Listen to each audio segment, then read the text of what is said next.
Hey guys, welcome to jamalsTUBE. So this is a very familiar concept. Perhaps you just got back home. You might have already brought a tank. Perhaps you have the idea of wanting to start an aquascape. You have all the sand, the substrate, the aqua soil, all the fertilizers, and maybe a filter system, maybe not a filter system. All the substrate has been set up, except it is not looking like this and that. The difference between this tank and perhaps a startup tank is that this tank has a lot of beneficial bacteria in it.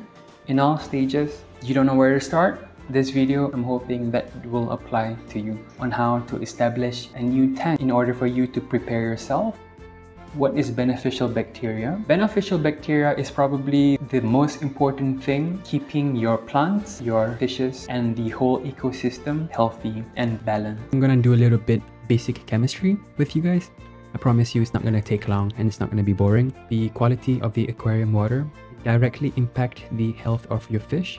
So it's very important that new fish hobbyists and aquascapers understand the basics. And this is the basic and building foundation blocks.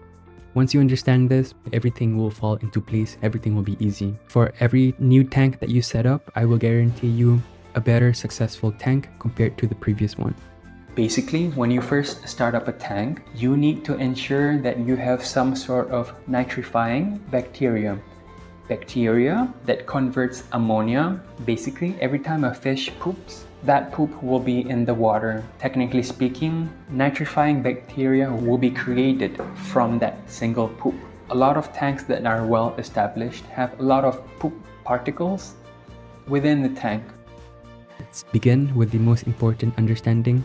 Ammonia, nitrates are all byproducts of organic waste, which breaks down in an aquarium, and all are toxic at some level towards your fish and your plants. A significant amount of fish and plant waste can accumulate in any aquarium, as well as, for example, uneaten food, algae, bacteria, any waste that is presented in a body of water, especially your new, not established tank. To make it very straightforward, all living beings produce organic waste. What happens then is that the ammonia levels in the water gets too toxic to the point it hurts and can potentially harm, which can result loss of your fish and your plants. Whenever there is poop and eaten food in the water, ammonia rises. Ammonia spike is the result of the sudden changes of ammonia. When you first walk into an aquarium aquascaping shop, when you first buy a tank, a lot of them have business in mind, and a lot of them will want to sell you a small piece of tank with all the necessary supplements,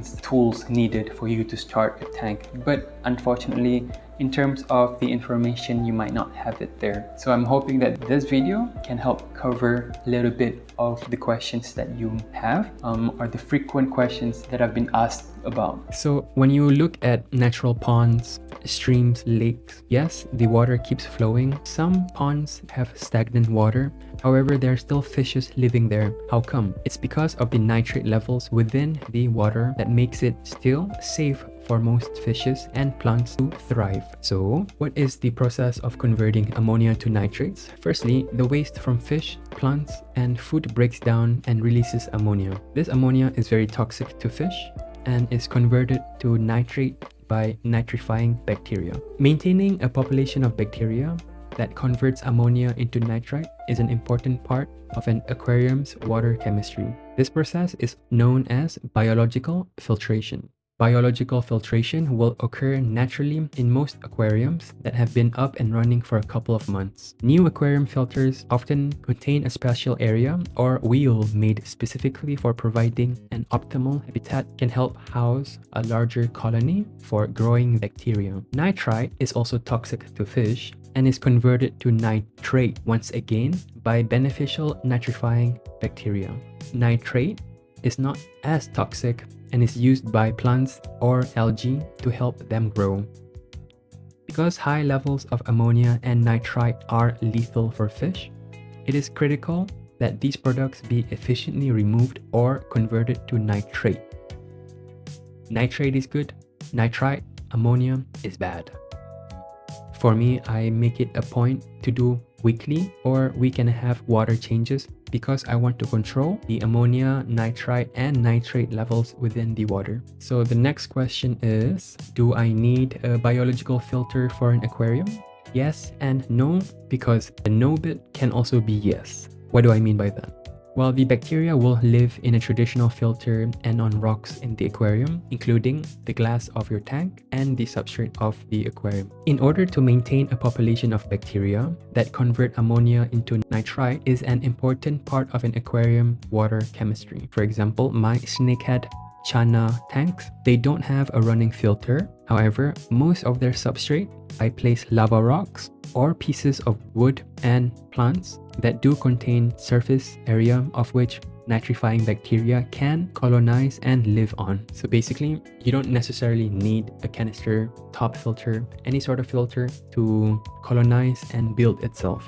To sum it up, nitrifying bacteria are small agents. These agents help convert all the nasty stuff that your fish produces, like their poop and food waste, uneaten food that will go towards the bottom of the tank. So what nitrifying bacteria does is that it helps convert all of those waste towards dust. However, if you have the filter system such as canister filter, hang-on back filter, top filters, any sort of filters where you can put more media houses for bacteria, these here would provide additional housing room for your beneficial bacteria. Biological filters can harbor a much larger colony and can therefore do a better job of removing ammonia and nitrites. It will help speeden up in removing the cloudiness of the water. It will also help you house more fish and plants in your tank. For example, if an aquarium is overcrowded or waste levels get too high through either overfeeding, resulting in cloudy aquarium water, and eventually toxic conditions, you can always check the ammonia and nitrite levels in your aquarium using a test kit. As compared to not having a running filter system, then you might have to do a very low-tech setup. But even then, the fishes, in order to live inside there, you need to ensure that tank is already established with nitrifying bacteria. Even a properly functioning biological filter can be overwhelmed. The other option is to have aquatic plants. They will also aid in the removal of nitrates. However, this tip is not so useful because it can take a few months for an aquarium to establish a healthy population of beneficial nitrifying bacteria before it is possible for you to even put the plant inside. If you proceed on putting the plant without the tank being fully cycled, you may end up destroying the plant. The plant might just melt in the next couple of days. After several weeks with few hardy fish such as mollies or guppies or even bettas, more fish can be slowly introduced over the next couple of months, just to make sure the biological filter isn't overloaded. So for me, my advice is, let's say that you already have a tank and you're asking why the water is murky. My advice is to keep performing 10 to 50% water changes per day or every other day, just to keep the water clear and clean, because one, your water is murky simply because not enough beneficial bacteria to convert the nastiness into clear water. And second, yeah, that's pretty much it. That's the only point. If your tank has a good colony of beneficial bacteria that is not only in your filter system but also in your tank setting, then every time you do water changes, every time you add fish, you won't face any issues where it becomes hazy or eventually toxic to the point that it might cause an untimely goodbye with your beloved fish. So in this video, the most important thing for any sort of tank is to create beneficial bacteria. My advice and my 3 tips for you is: 1, you can buy products that have nitrification bacteria. I'll be showing you a few products that I use and products that I add to the water tank after each weekly water change. Second thing you can do if you want to just proceed and be a party person with no rules like me. That's how I did with my first few fishes. I mean, they didn't end up well. Some survived, some died. But one thing I've learned is that you can also take the water from a few aquarium shops and put them in your tank at least a few weeks before getting the fish. However, if you just bought a tank and fish today as well, and you're going to be setting up a substrate, my advice would still be, make sure your nitrification bacteria is strong. You can aid it, of which gets to my 3rd point. I'll be showing you a few of my filter medias.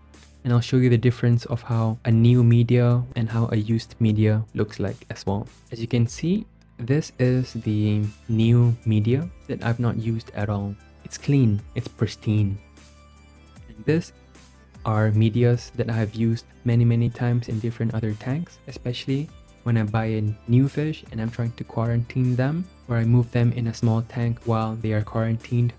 But basically my point being is that if there are any chance for you to find media such as these, either by fish shop or people that have fish, ask them if they can pass you just one single piece of media with poop stains on it, because this media will be much better compared to your new media, of which has no sort of bacteria at all. So it will help jumpstart the process and eventually minimize any sort of murky water when you set up a new tank or every time you do water changes.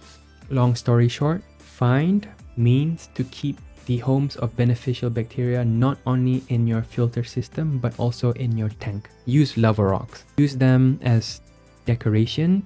Use them as the bedding to put on the bottom of the tank before you apply aqua soil. Nonetheless, I hope you guys are enjoying this video, and I hope you guys have learned 1 or 2 things by watching and staying with me till the end of this video. I'm gonna try to split to a different types of videos as well. The basics of aquascaping. I'm gonna be covering first the water, everything supposed to be in the water, the tank, and to set it up to be a stable system. We're talking about the substrate and different types of decorations, ornaments that you can put in the tank. I'll be talking also about the filter system and why it is important. So yeah, I'm gonna be covering just the basics, and eventually I'll break it down into smaller videos so that it's not too lengthy videos and you guys can watch it in short clips as well, because time is money nowadays. Time is valuable and we don't have much of time. Then that's a video for another day. Thank you very much for those who stayed. I hope this video was worthy of your time. If you did enjoy this content, show me by giving a thumbs up and write in the comment section below if you have any questions. And once again, subscribe to my channel if you haven't done so. Promise to release more wholesome content for my viewers. That is all for today. Take care. I'll see you guys in the next video.